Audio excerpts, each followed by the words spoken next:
DNA repair mechanisms, DNA damage. All DNA suffers damage over time from exposure to ultraviolet and other radiation as well as from various chemicals in the environment.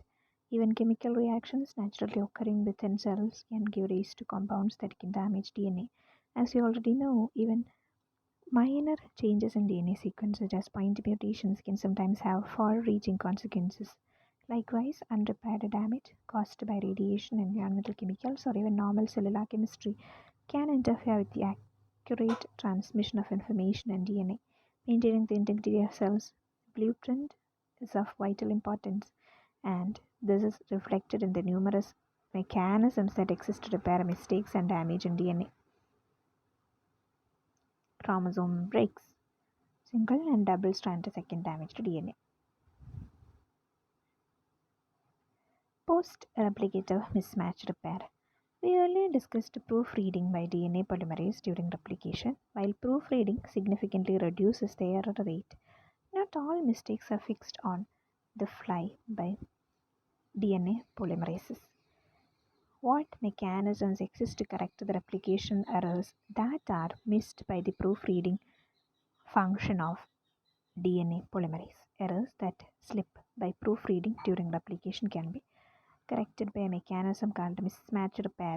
Mismatch repair, while the error rate of DNA replication is about 1 in 107 nucleotides in the absence of mismatch repair, this is further reduced a hundredfold to 1 in 109 nucleotides when mismatch pair is functional. What are the tasks that a mismatch pair repair system faces? It must scan newly made DNA to see if there are any mismatched bases G paired to a T.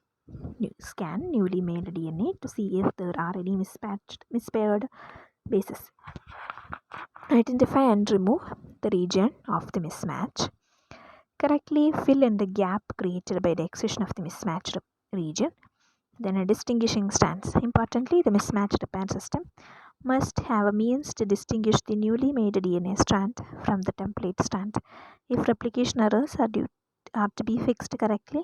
In other words, when the mismatch repair system encounters a T mispair, for example, it must know whether A should be removed and replaced with a C, or if G should be removed and replaced with a T. But now, how does the mismatch repair system distinguish between the original and the new strands of DNA? In bacteria, the existence of a system that methylates the DNA at GATC sequence is the solution to this problem. E. coli has an enzyme, DNA adenine methylase DAM, that adds methyl groups on the adenines in GATC sequence and DNA. Newly replicated DNA has not yet undergone methylation and thus can be distinguished from the template strand which is methylated. This mismatched repair protein selectively replaces the strand lacking methylation, thus ensuring that it is mistakes in a newly made strand that are removed and replaced.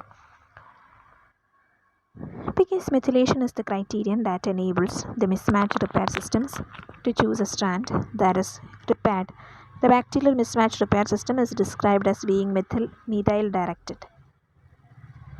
So, replication hemi-methylated DNA with distinguishable strands. New strands are methylated and strands are now indistinguishable. DAM methylates adds methyl groups at GATC sequence. Then mismatch repair genes. Mismatch repair has been well studied in bacteria and the proteins involved have been identified. In E. coli, mismatch repair proteins are encoded by groups of genes collectively known as MUT genes. Important components of the mismatch repair machinery are the proteins MUTS, MUTL, and MUTH. Recognition MUTS plus MUTL, incision at the GATC site, MUTH, removal. Resynthesis, DNA polymerase 3, ligation, DNA ligase. Mismatch repair in E. coli. MUTS acts to recognize the mismatch, while MUTL and MUTH are recruited to the mismatch site by the binding of MUTS. MUTH is an endonuclease that cuts the newly synthesized and as yet unmethylated DNA strand at a GATC. This activates a DNA helicase and an exonuclease that help unwind and remove the region containing the mismatch. DNA polymerase 3 fills in the gap using the opposite strand as the template and ligase joins the ends to restore a continuous strand.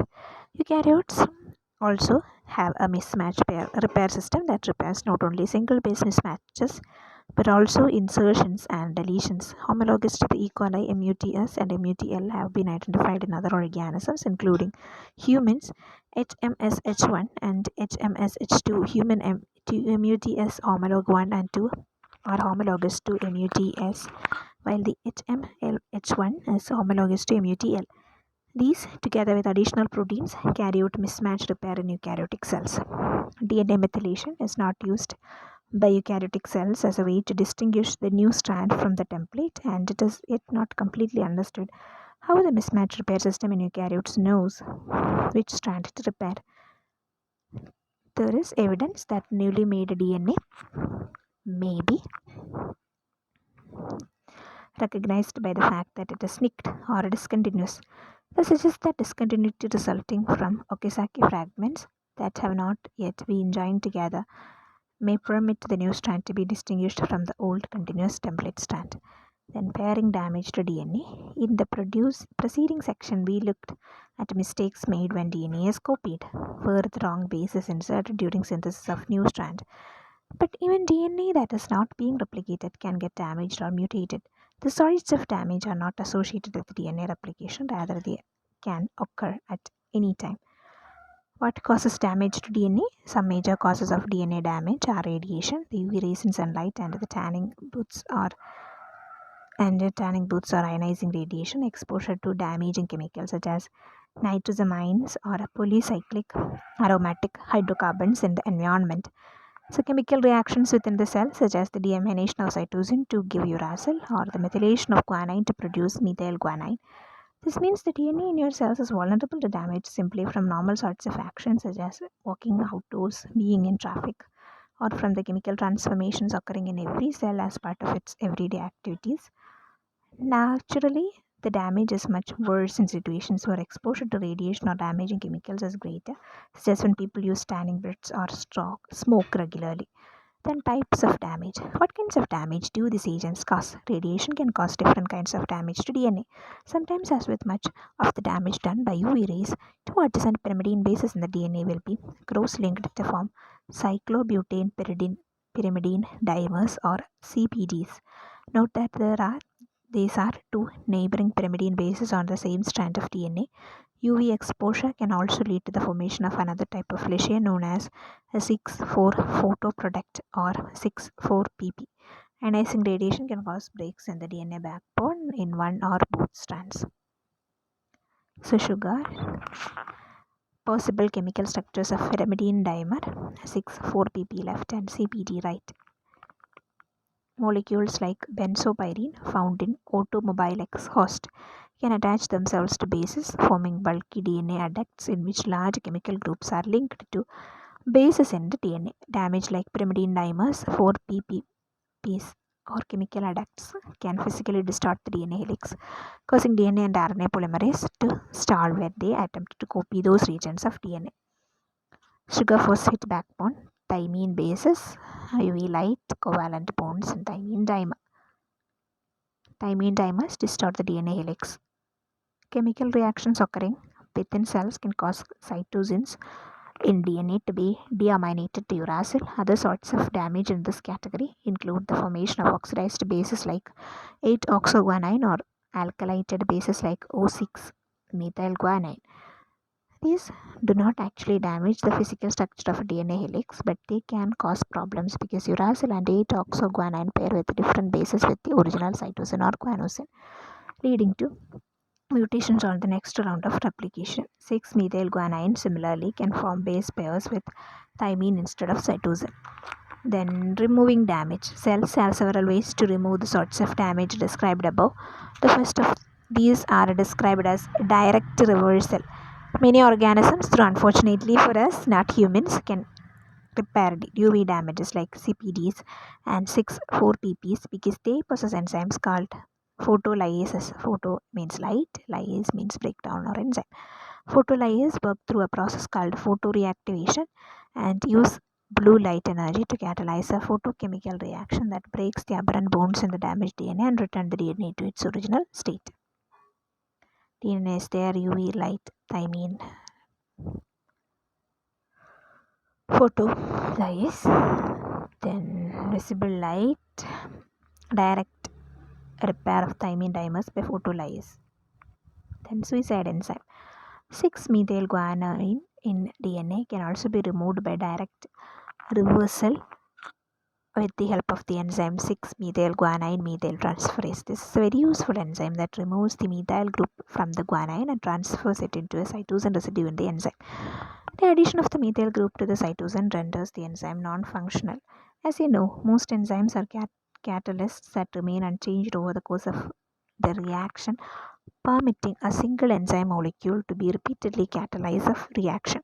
Because the 6-methyl guanine methyl transferase does not fit this description, it is sometimes not regarded as a true enzyme. It has also been called a suicide enzyme because the enzyme dies as a result of its own acidity. Then excision repair will be taking place. Excision repair is another common strategy. Excision repair is a general term for the cutting out and resynthesizing of the damaged region of DNA.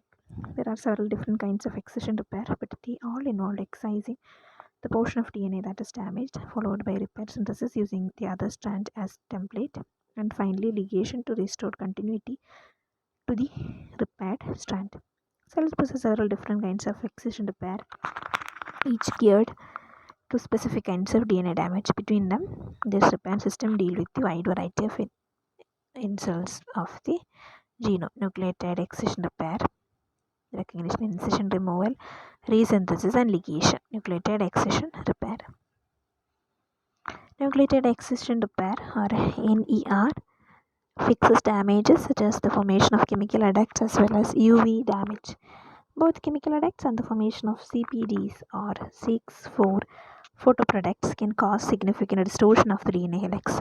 NER proteins act to cut the damaged strand on either side of the region. A stored portion of DNA strand continuing the damage is then removed and the DNA polymerase fills in the gap with the appropriate nucleotides. Nucleotide excision repair has been extensively studied in bacteria. So in E. coli, recognition and excision of the damage is carried out by a group of proteins encoded by the UVR-ABC and UVR-D genes. The protein products of the UVR-A, UVR-B and UVR-C genes function together as the so-called UVR-ABC nuclease. The damage is initially recognized and bound by a complex of the UVR-A and UVR-B proteins. Once the complex is bound, the UVR-A dissociates, leaving the UVR-B attached to the DNA where it is then joined by the UVR-C protein. Then strand nicking. As the complex consists of UVR-B and C that acts to cut the phosphatized backbone on either side of the damage, creating nicks in the strand about 12 to 13 nucleotides apart. A helicase encoded by UVR-D then unwinds the region containing the damage, displacing it from the double helix together with UVR-BC. The gap in the DNA is filled in by DNA polymerase, which copies the undamaged strand, and the nick is sealed with the help of DNA ligase. Nucleotide excision repair is also an important pathway in eukaryotes. It is particularly important in the removal of UV damage in humans, given that we lack photolysis. A number of proteins have been identified that function in ways similar to the UVR proteins. The importance of this protein is evident from the fact that mutations in the genes that encode them can lead to a number of genetic diseases like xeroderma pigmentosum or XP. People with XP are extremely sensitive to UV exposure because the damage caused by it cannot be repaired, leaving them at a much higher risk of developing skin cancer. Then two repair models. Nucleotide excision repair operates in two modes, one known as global genomic repair and the other as transcription coupled repair.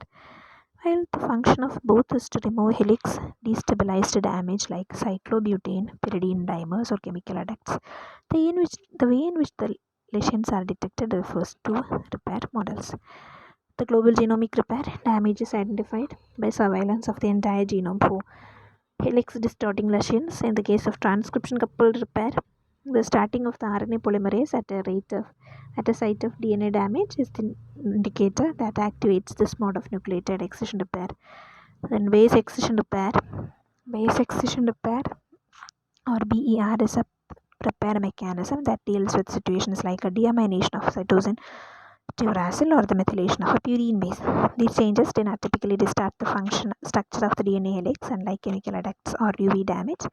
In base excision repair, a single damaged base is first removed from the DNA, followed by removal of a region of the DNA surrounding the missing base. The gap is then repaired. Okay. Spontaneous hydrolysis of cytosine to form uracil. Then uracil DNA glycosylase. The removal of uracil from DNA is accomplished by the enzyme uracil DNA glycosylase that can recognize uracil in DNA and break the glycosidic bond between the uracil and the sugar and the nucleotide.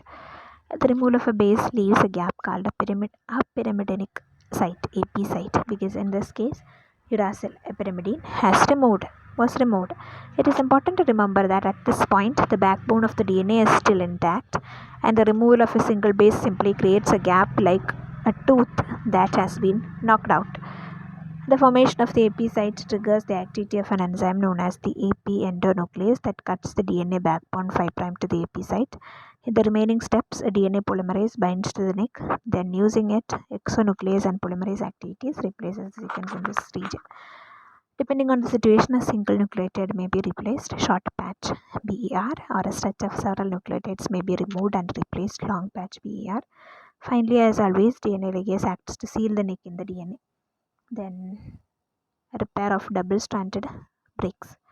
While all the repair mechanisms discussed so far fixed damage on one strand of DNA using the other undamaged strand as a template, these mechanisms cannot repair damage to both strands. What happens if both strands are damaged?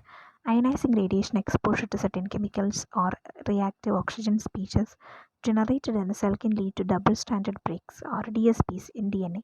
DSBs are potentially lethal from a damage that, in addition to blocking replication and transcription, can also lead to chromosomal translocation, where part of the chromosome that attaches to a piece of another chromosome.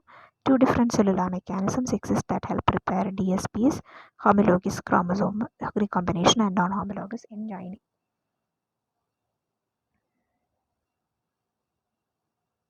Non-homologous end joining and various homologous recombination. Homologous recombination repair commonly occurs in the late S and J2 phases of the cell, with each chromosome has been replicated, and information from a cystochromatid can be used as a template to achieve error-free repair. Note that in contrast to excision repair, where the damaged strand was removed, an undamaged cystostrand served as a template for filling the damaged region. HR must use the information from other DNA molecule because both strands of the DNA are damaged in DSBs. Homologous chromosomes, cystochromatids are there, exchanged by recombination, result of homologous recombination.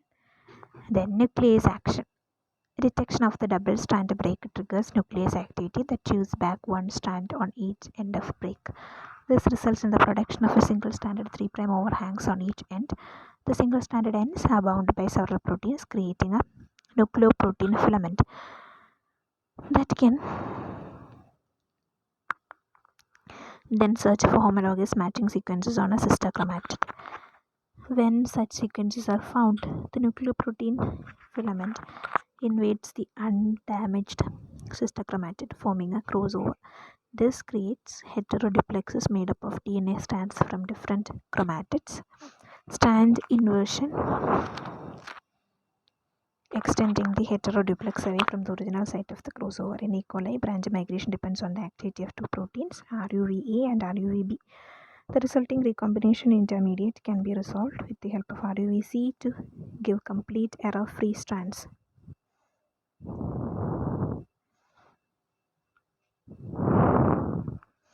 So double-stranded DNA break, then nuclease, strand inversion, and capture, repair of DSBs by homologous recombination. Branch migration, vertical, horizontal, vertical cut along line V and reversal, horizontal cut along line H and reseal. Heteroduplexes and recombinants, heteroduplexes with no recombinants, resolution of Holliday junctions. Non-homologous engineering. In contrast to homologous recombination, non-homologous engineering or NHEJ is an error-prone one. It does not use or require a homologous template to copy and works by simply chewing back the broken ends of DSPs and ligating them together. Not surprisingly, NHEJs introduce deletions in DNA as a result. Then, translation in DNA synthesis.